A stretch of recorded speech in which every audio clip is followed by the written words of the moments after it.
Hare Krishna. Welcome back to the Mahabharata characters series. We are discussing about Arjuna and we are on the end of the 10th day where Arjuna has overcome Bhishma, and at the start of the 11th day when now the war begins with Drona as the commander. So, Drona takes the vow on being honoured by Duryodhana with the commandership that I will overcome, I will arrest Yudhishthira and bring alive to him. And on the 11th day he fights fiercely and Yudhishthira's chariot is destroyed, his armor is destroyed and he is on the verge of being captured. And Arjuna is fighting elsewhere, but when he gets the news Arjuna of Yudhishthira being in danger, he charges with such ferocity and velocity that the Kauravas are stunned. And Drona, who is just on his first day about to honor his vow, he finds himself overwhelmed. He fights fiercely and Arjuna is more than a match to Drona. Arjuna and Drona have fought earlier on a few occasions, but never has been in a war this earnest. And Drona fights fiercely, but still Arjuna overcomes him and Yudhishthira is saved. And that day Duryodhana is incensed and he blames Drona and he says, why did you let the opportunity go away? And Drona is ashamed. He said, oh Duryodhana, although Arjuna is my student, he has performed austerities and he's gained celestial weapons and he's practiced immensely and he's young, and that's why he has been able to overcome me. I told you, if you want me to arrest Yudhishthira, you must keep Arjuna aside. So then Duryodhana looks around and Susharman along with his Trigartas, he comes in forward and then he says, now Arjuna has humiliated us many times in the past and I want to take revenge. He said, we will either kill Arjuna or we will fight till our last number against him. We will keep him engaged elsewhere. And Susharman takes a solemn vow like that, and Duryodhana is very pleased by this. And when this news comes to Arjuna, he is concerned. He knows that as a warrior, as a Kshatriya warrior, he cannot refuse a challenge. And at the same time, he is also concerned about Yudhishthira's safety. But then, knowing that the Trikartas will challenge and he will not refuse, he entrusts the care of Yudhishthira to Drishtadyumna, the commander of their army, Satyaki and also Bhima. And the next day he fights tirelessly. So the 12th day is a momentous day in which Arjuna is fighting against the Trigartas, overcoming them one by one. And although Arjuna has celestial weapons, he doesn't want to use those celestial weapons against ordinary humans, ordinary warriors.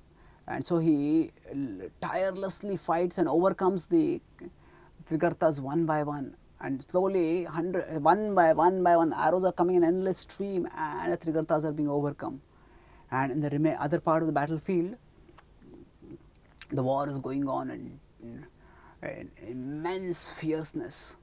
And on the Kaurava side, there was the king of Pragjyotishapur, that is Bhagadatta. And he is got a giant elephant named Supratika and is wreaking havoc in the Pandava camp, destroying everyone that comes in his way. The Pandavas have an elephant division to counter him, but he just destroys their elephant division. Seeing their army being wrecked like this, Bhima comes to fight, and Bhima is almost crushed underfoot by Supratika, Bhagadatta's elephant, and Bhima jumps off in the nick of time and then comes under Bhagadatta's elephant and starts pummeling him from below. And Bhagadatta is screeching in anger and rage, and he spins around and catches Bhima and he raises him up and about to pounds him down.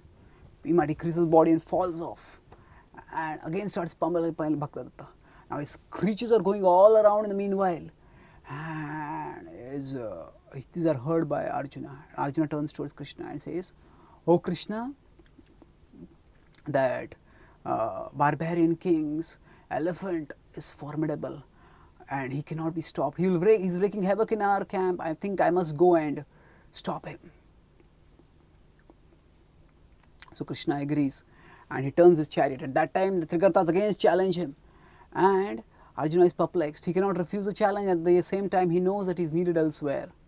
So as he is thinking, rather than respecting the fact that he is waiting, the Trigartas attack him suddenly, and not just one or two, hundreds and hundred thousands. A sudden bolt of arrows comes upon him, and as this bolt of arrows comes upon him, Arjuna gets angry. He sees that the Trigartas are also not honouring the Kshatriya codes. It's not one warrior fighting against another. Hundreds of them are attacking simultaneously. So he takes the Brahmastra. And actually what impels him to take this is, as the hundreds of arrows come upon him and they hit Arjuna, they hit Krishna also, and Krishna actually faints. Now how can Krishna faint? He is the Supreme Lord. But Krishna doesn't always act as a Supreme Lord when he is fighting a war, when he is doing his Leela. So here he wants to demonstrate, he performs this Leela, various feints, and that causes Arjuna to blaze apart in anger. Not only are these wicked Trigartas attacking him unfairly, but they are also attacking his charioteer, which is against the military codes. And not only that, they are also attacking him so brutally, who is his beloved Lord. Unable to tolerate it, Arjuna takes up a Brahmastra and he shoots it, and that single weapon wreaks havoc in the Trigartas camp, and thousands of them are felled by that weapon. And as the weapon is wreaking its havoc, Krishna comes back out of the swoon, and he looks at the devastation on the Trigarta side, and Krishna cheers Arjuna. He says, "Oh Partha, what you have done today would have been difficult, even impossible for even the gods to attain. It is a stupendous feat that you have done. Bravo." And he says, "Now let us rush to the side where Bhagadatta is wreaking havoc." And the Pandavas charge, and both of Partha and Arjuna, Krishna charge towards it, and they see Bhagadatta is like a moving mountain, and his feet themselves can crush horses and chariots entirely, and he is just unstoppably destroying wherever he goes. And not only is the Supratika destroying, on top of that Bhagadatta is also using fierce weapons and carving a path of death wherever he goes. Seeing this, Arjuna charges towards him, and Arjuna charges and issues a challenge, and then Supratik turns, and Bhagadatta gets Supratik to charge towards Arjuna. Arjuna is shooting arrows at both of them, but the arrows have little effect on Bhagadatta or on Supratika, and Bhagadatta is shooting arrows and Supratika is charging. And just as Bhagadatta had got Supratika to crush Bhima's chariot, so his plan is to similarly crush Arjuna's chariot, and once the enemy is charioteerless, then he will overcome him. But Krishna was the decisive advantage for Arjuna. Although Bhima's charioteer Ashoka was also expert, but nobody's expertise was like Krishna's. And in the last moment, Krishna expertly veers the chariot off. Krishna, by his expert charioteership, has helped Arjuna many times. Even when Bhishma was fighting fiercely, Arjuna fought on and was able to evade most of the arrows, streams of arrows that came from Bhishma, because Krishna was skillfully maneuvering the chariot. And now Krishna takes off the chariot in a nick of time, and Supratik's giant feet falls in the ground, expecting to crush the enemy, and falls on nothing. And as the elephant is charging ahead because of its momentum, Arjuna has the opportunity to shoot the elephant or shoot the warrior from behind and kill them. But knowing the codes of a Kshatriya, Arjuna waits, and Bhagadatta gets his huge elephant to turn around, and as they turn around and start fighting, Arjuna starts shooting arrow after arrow, and this whole Supratika's elephant has a fierce armor, has a very powerful armor, almost impenetrable. But Arjuna's arrows are so powerful, so relentless, so sharp, that this thing starts penetrating. his armor starts penetrating, and when his armor starts penetrating, it appears as if meteors are falling from the sky. He's so tall, and his armor, expensive metal, starts falling. And then Bhagadatta gets enraged, and realizing that Arjuna may well become the cause of his death, he decides that he will use the most powerful weapon at his command to kill Arjuna, and he invokes the Vaishnavastra. And that weapon, when it appears on his bow, it appears as if it has set the whole sky ablaze. And when Bhagadatta discharges it, it seems to rend the sky apart as a blazing dart of massive intolerable flame charges towards Arjuna. And Arjuna has a formidable armor, and some weapons Arjuna counters with his weapons, and some weapons Arjuna just lets them hit against his armor, and they will just fall off harmlessly. So Arjuna is not countering this weapon, thinking that no matter how threatening it looks, it will have no effect. But as this weapon is swooping down upon Arjuna for his death, suddenly at the last moment, Krishna jumps up from his chariot and raises himself to his full height. And that arrow which was meant to fall on Arjuna and cause his death, that falls on Krishna's chest. And because Krishna is Vishnu, and this is the Vaishnavastra, this weapon cannot harm its lord. So that weapon, which was a blazing dart of fire, suddenly transforms into a fragrant garland, and the garland goes around Krishna. And the watching warriors are amazed, they gasp in surprise and astonishment. And Bhagadatta is incensed to see the weapon which he had thought would give him the glory of having killed the most formidable weapon on the opposite side. The warrior who is famed in all three worlds, Arjuna. He says that weapon has not even scratched the skin of anyone, it has become a garland. It's just incensed, can't tolerate it.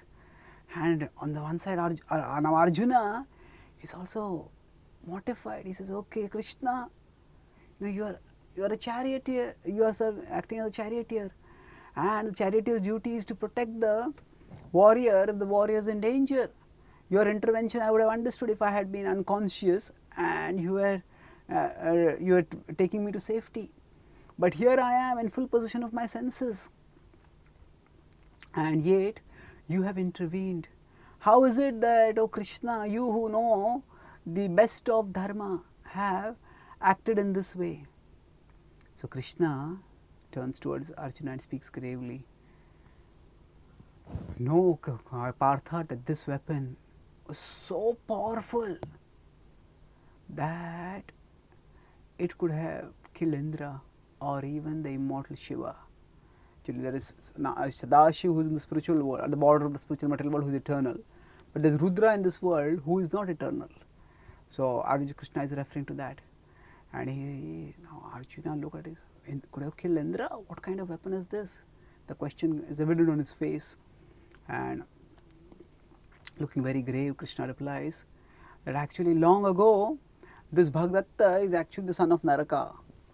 Narakasur or Bhaumasur, who is actually the son of Bhumi Devi through me in my past incarnation as Varahadev. So when Varahadev had come to this earth and he had lifted up the earth after killing and delivering Hiranyaksha, so at that time the contact of Varahadev and Bhumi Devi had led to a son named Bhauma. So now this Bhauma was initially virtuous, but by bad association he became a demon named Bhaumasura or Narakasura, both same names.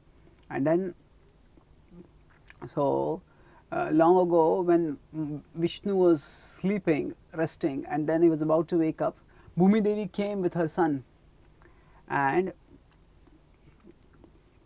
she said that this is, and she offered prayers to please Vishnu.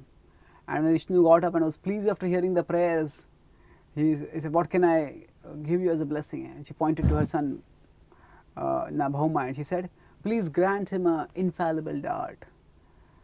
And accordingly that weapon was given, which is the greatest of all the weapons. And he said that weapon by Naraka was eventually given. Narakasur was the king of Pragjyotishapuram, and Bhagdatta was also the king of Pragjyotishapuram. He was the descendant. So, and he says, he was actually son also. So, he gave the weapon to Bhagdatta, and that is how he has got this weapon. Oh Arjuna, this weapon was meant to have caused your death. And when Krishna spoke this, Arjuna became silent. He realized how Krishna had saved him from certain death, and feeling gratitude in his heart and remembering how on many occasions Krishna had protected him, and now also Krishna had personally intervened, protecting him from a danger that he was not even aware of. Arjuna felt his heart flood with gratitude, and as they looked intimately at each other, the Lord and his beloved friend, bound in love, although they were fighting on a war field where death and destruction was all around, their love was the supreme reality which transcended everything else. And Arjuna decided that this Lord, who was constantly vigilant to protect him, he said, I will do whatever it takes to glorify him, to fulfill his will. And then he turned his attention towards Bhagdatta, who had recovered from the shock and the dismay of seeing his most formidable weapon nullified, and he started attacking Arjuna fiercely. Arjuna decided that Bhagdatta, his time had now come, and he started shooting arrow upon arrow fiercely, attacking Bhagdatta as well as the elephant. And Arjuna's arrows pierced deep into the forehead of Bhagdatta's elephant Supratika, and now it had been deprived of its armor, and the arrows piercing deep into its forehead. The forehead is the vulnerable part of an elephant. It just froze in its tracks, and it froze in its tracks. At that time,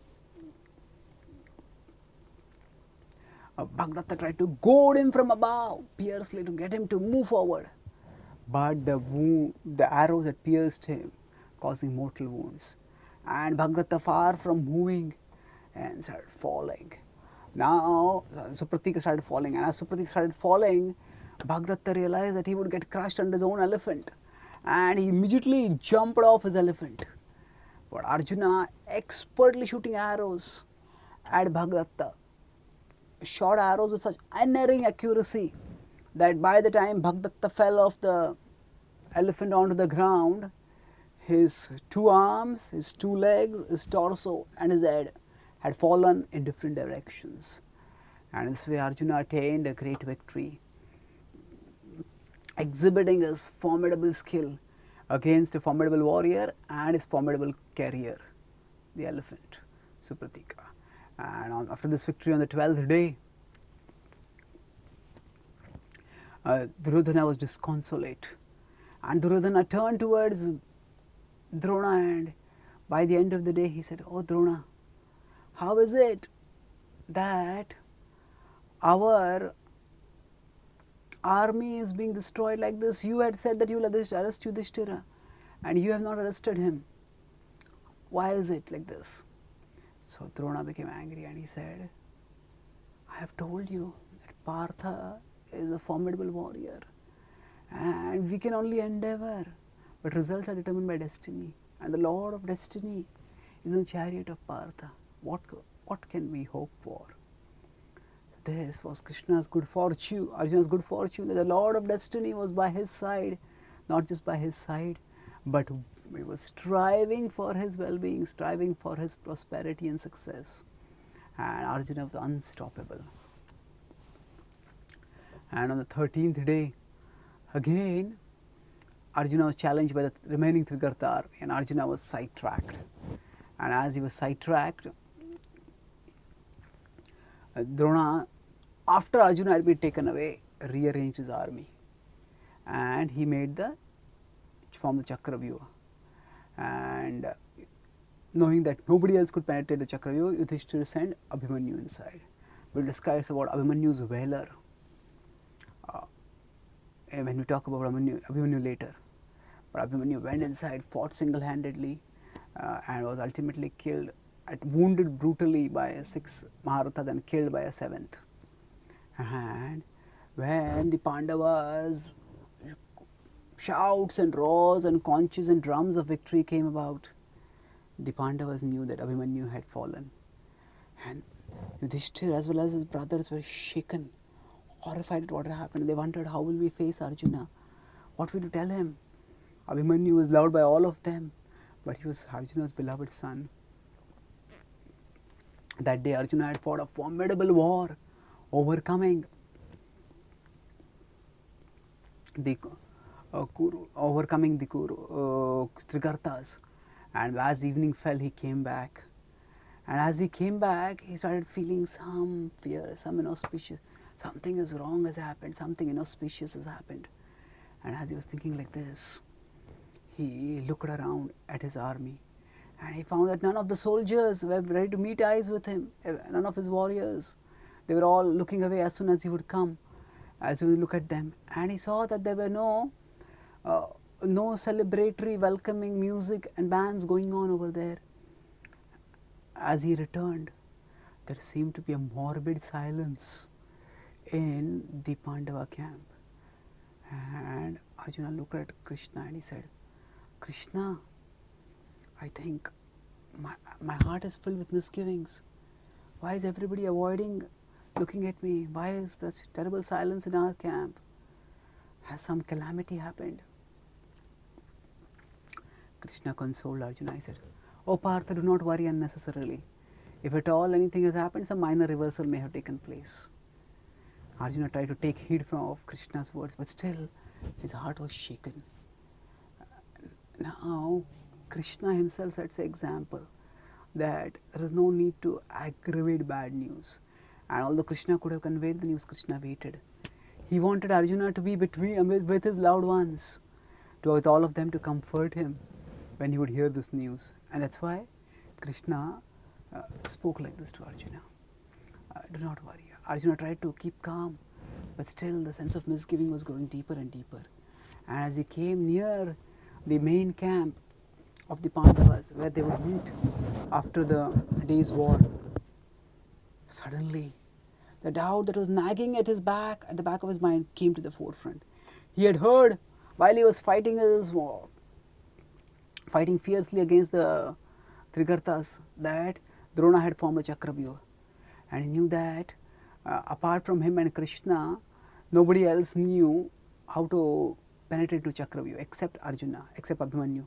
But Abhimanyu did not know how to break out of it. And when he saw that at the entrance of the Pandal, at the tent, there was no Abhimanyu waiting to welcome him, his heart almost stopped. Abhimanyu was always there to welcome his father back and to ask about the day and to report about his day's activities. And Arjuna got off his chariot with a heavy heart, and as he went inside, he saw all the warriors sitting on their thrones looking down. Yudhishthir's face was streaked with tears. His brothers were looking into looking at the wall, and Arjuna's eyes turned towards Abhimanyu's throne. It was empty. His heart stopped and he collapsed to the ground. Krishna came up and lifted him and took him along. And Arjuna asked in mortal grief, "O king, where is my beloved son? Where is Abhimanyu? Is it true that Abhimanyu has, after fighting against and killing scores of warriors, now departed from this world?" Yudhishthir's eyes were filled with tears. As he looked with sorrow and compassion at Arjuna realized that Yudhishthir's words were true. And he collapsed again. "Oh, my dear son Abhimanyu, where have you gone? How could you leave me and go away like this?" He started lamenting and he started thinking, "You must have been alone in the war field and you must have called out for me. And alas, I was not there to help you." Arjuna started cursing himself. He said he should have thought that the Kauravas would do something evil like this. He started berating himself rather than thinking of his own glory in overcoming those who had challenged him. He should have thought of the safety of his loved ones. He should have been more vigilant. But alas, it was too late. Because of his own desire for his own glory, Now his son lay dead. He said, "Oh, you must have called for me, but alas, I never came. Or maybe because you are born in the Vishnu dynasty, you did not call out for me. Alas, but still I was not there for you." As Arjuna gave vent to his grief, he turned toward Yudhishthir and he told to Yudhishthir, "Please tell me, how did my son meet his end? Did none of you go to help him? Alas, how is it that all of you call yourselves warriors? Are the weapons on your body just like ornaments of a woman? While my son was being killed, how could none of you help him? Alas, but why am I blaming you? It is I who should be blamed, for I entrusted my son to you, and now he lies dead because of my own folly." Arjuna's grief was so great that he turned towards Krishna and he said, "Oh Krishna, why did you not tell me what was happening? Surely I would have charged to the help of my son and saved his life. Alas." And Arjuna collapsed, crying again. Yudhishthir narrated the day's events, how it had happened, and finally he said that Jayadratha stopped us because Vyasadeva told us that he had been blessed by Mahadev. And as Arjuna heard this, slowly the numbing grief gave way to a burning wrath. And he got up, picked up his Gandiva, and he said, "Those wicked Kauravas have conspired to kill Abhimanyu. They will face the brunt of my wrath the way the world has never seen. Says that wicked Jayadratha, he has caused the death of my son." Why did Arjuna get so angry with Jayadratha alone? Because often it would happen that warriors would get overwhelmed by superior odds, but then their friends and allies would come to help them. By so ruthlessly cutting off the young single Abhimanyu from his allies, Jayadratha had caused his death. And that act was mean and despicable and unforgivable. If the remaining Pandavas had got to the side of Abhimanyu, they would surely have saved him. So if Arjuna felt that Jayadratha's despicable act, reprehensible act is the cause of Abhimanyu's death. And therefore, he said, tomorrow, if I do not kill Jayadratha by sunset, let me not attain the land, the destination that has been attained by my ancestors. Let me not attain the results of my pious deeds. Let me not attain the heavens. Instead, let me attain those lowest of abodes which are the destination of those who are sinners, those who steal the wealth of the Brahmanas, those who kill Brahmanas, those who do all despicable activities. Let me attain that. Tomorrow I will fight so fiercely that Jayadratha, even if he goes to the end of the earth, still he will not survive. Only, O king, if he comes and takes shelter of you or of Keshava, can he save himself. And as Arjuna went to his anger, he said, "Now listen, O Kshatriyas, as I take a most fierce vow. By tomorrow sunset, if I do not kill Jayadratha, then I will enter into fire and give up my life." Oh, when Arjuna took this fierce vow, the whole mood in the Pandava camp changed. Where there was devastation, now there was jubilation and anticipation. The Pandavas knew that an enraged Arjuna was an unstoppable warrior, and Arjuna had taken a vow like this. Indeed, the next day Kauravas would meet their worst reversal. And as Arjuna blew his conch shell, Krishna joined along with him, and Krishna also blew his conch shell. And both of them jubilantly blew their conch shells. All the Pandava warriors joined and blew their conches. And then, after making a rough plan for tomorrow, for the next day, Yudhishthira dismissed the assembly and said, "Tomorrow, after hearing from our spies what Drona has planned, we'll finalize the plans." And then Krishna and Arjuna departed, determined to ensure that Arjuna's vow was fulfilled. What happens next? Let us discuss in our next session. Thank you. Hare Krishna.